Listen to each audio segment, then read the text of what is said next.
Bienvenue. Cette vidéo est présentée par www.comprendrelislam.com. La légende de l'araignée qui sauva le prophète dans une grotte. On connaît bien sûr l'histoire du prophète et de son compagnon Abu Bakr qui se réfugièrent dans une grotte pour échapper à leurs poursuivants Qurayshites. Une fois qu'ils furent à l'intérieur, une araignée tissa sa toile à l'entrée de la grotte et lorsque les kuffars de Quraysh arrivèrent et crurent que personne n'avait pu y pénétrer sans déchirer la toile d'araignée, et ils rebroussèrent chemin. Ainsi Dieu sauva son prophète et permit son émigration vers la ville de Yathrib devenue Médine par la suite. على كل طريق رقيب ليس أمامه غير الصحراء 100 ناقة لمن يأتي بمحمد حيا أو ميتا إنهم 3 محمد وأبو بكر ودليلهما أريقط أعرف الناس بالصحراء هيا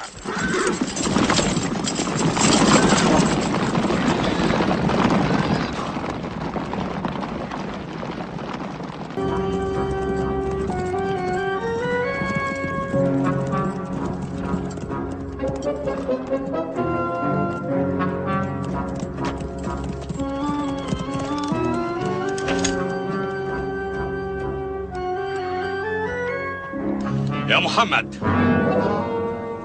اخرج ولك علينا أن نعود بك حيا إلى مكة. احذروا، هذه المغارات مليئة بالأفاعي.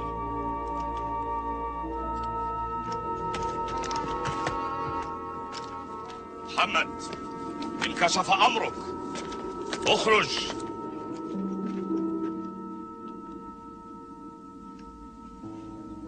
ليسوا هنا، نسيج العنكبوت لم يتمزق.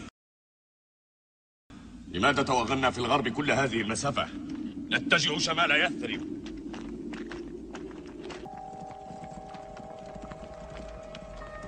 جلت قدرة الله، لا يحول بين محمد والموت غيلة إلا خيوط واهنة من نسيج هذا العنكبوت. أبو بكر داخل الغار يرتعد فرقا على النبي ومصير الإسلام، والنبي يهمس لصاحبه في يقين: لا تحزن إن الله معنا. بعد الغار رحلة أيام لاهبة يقطعها النبي وصاحبه ودليلهما الأعرابي فوق صحراء لم تطأها من قبل أقدام إنسان.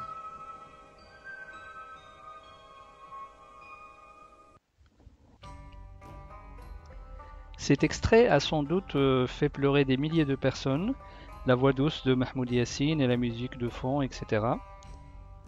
Mais le problème est que tout cela est peut-être faux. Pourquoi ? Des savants musulmans ont nié l'authenticité de cette histoire. Et 2, on sait que c'est une légende connue dans d'autres cultures chrétiennes, juives et juives avant l'islam. On va voir ça tout à l'heure. Dans la culture islamique, cette célèbre histoire est tirée de l'exégèse du verset coranique Tawbah 9:40, donc le verset numéro 40.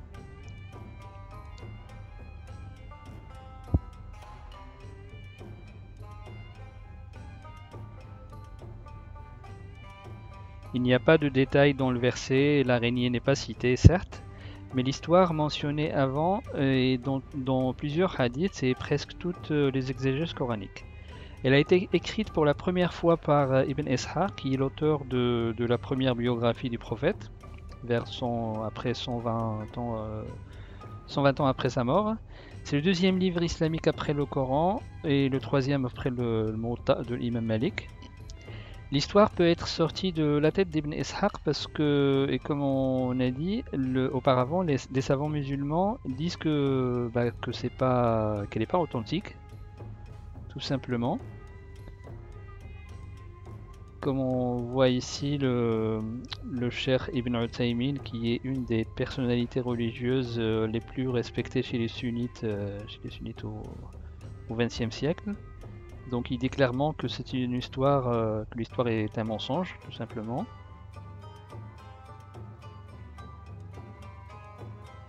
Shir al-Albani aussi, il dit la même chose pour information. L'histoire maintenant, on va la voir dans la culture chrétienne. Ibn Ishaq, qui est l'auteur de cette histoire, avait des origines chrétiennes par son grand-père, Il connaissait la culture syriaque de son époque et était sûrement au courant d'une autre histoire célèbre aussi d'une araignée qui a sauvé le saint Félix de Nol. C'est un prêtre d'origine syrienne au IIIe siècle après Jésus-Christ. Avant que la chrétienté ne devienne religion d'État et dans l'Empire romain, la légende dit pour fuir les persécutions des soldats romains, païens à cette époque donc, Félix se cacha dans des décombres de murailles en se glissant par un petit trou. Et aussitôt des araignées, conduites par la main de Dieu, dit-on, vinrent tendre leur toile sur cette ouverture. Les persécuteurs jugèrent du coup que personne n'avait pu y pénétrer. Voilà la source de l'histoire.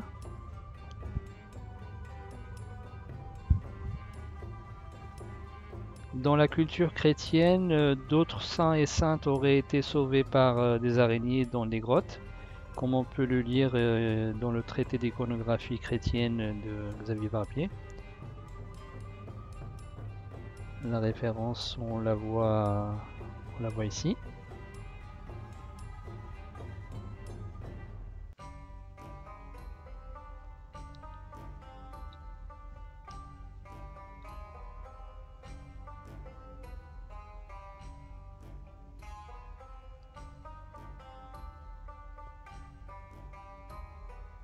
Revenons à l'histoire de Félix de Nol et de son araignée.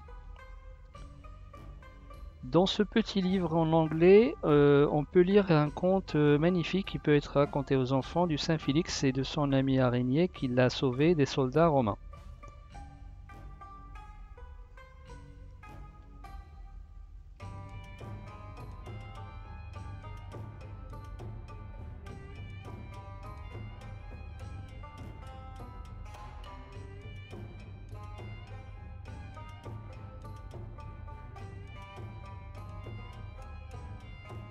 L'histoire dans la culture juive.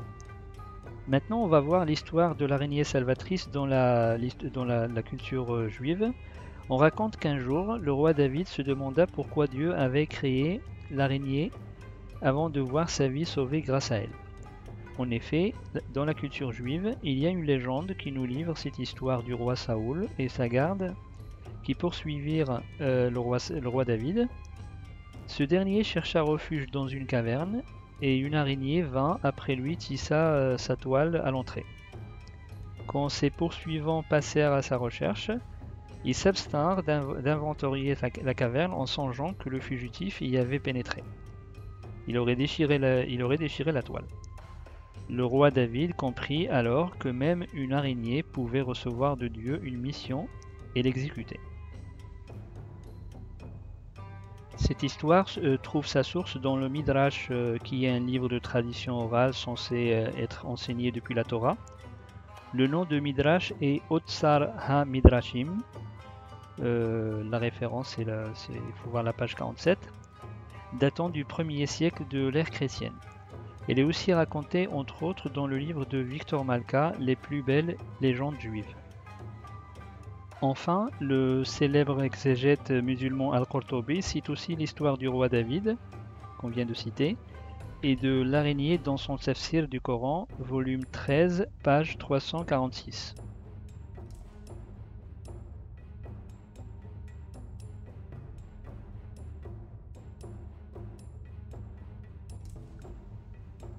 Passons maintenant au 7e art.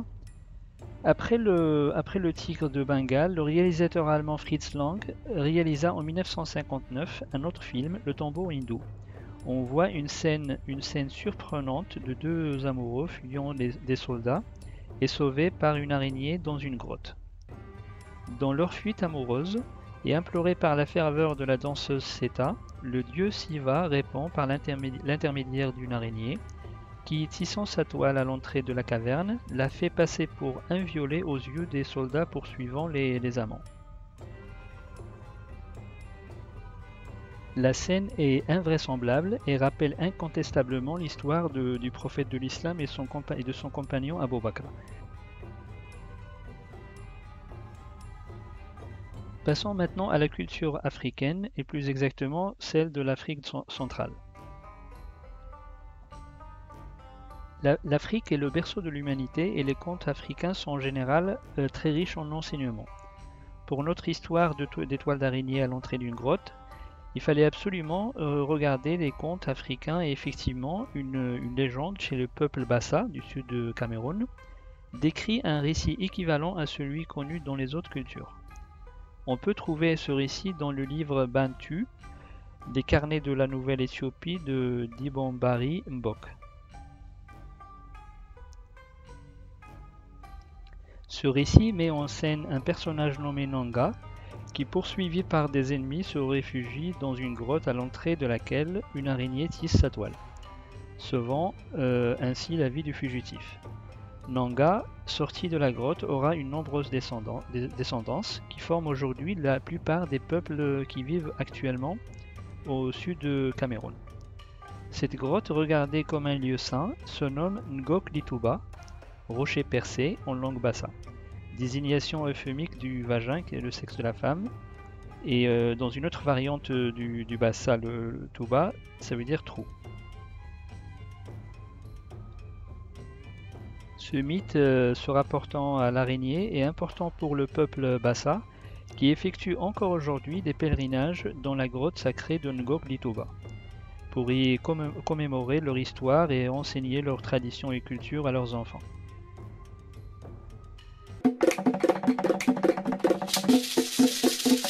Ngok Lituba, berceau originel, bassin Pobati.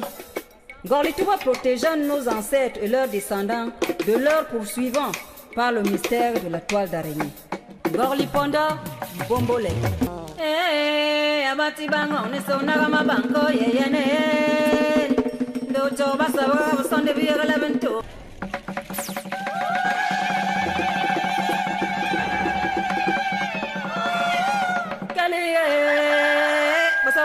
Bana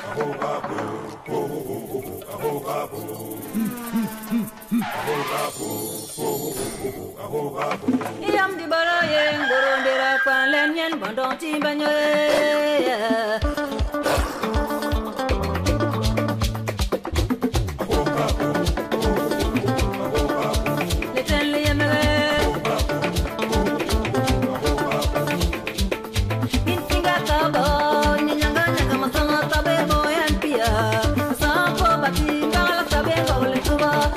Tuba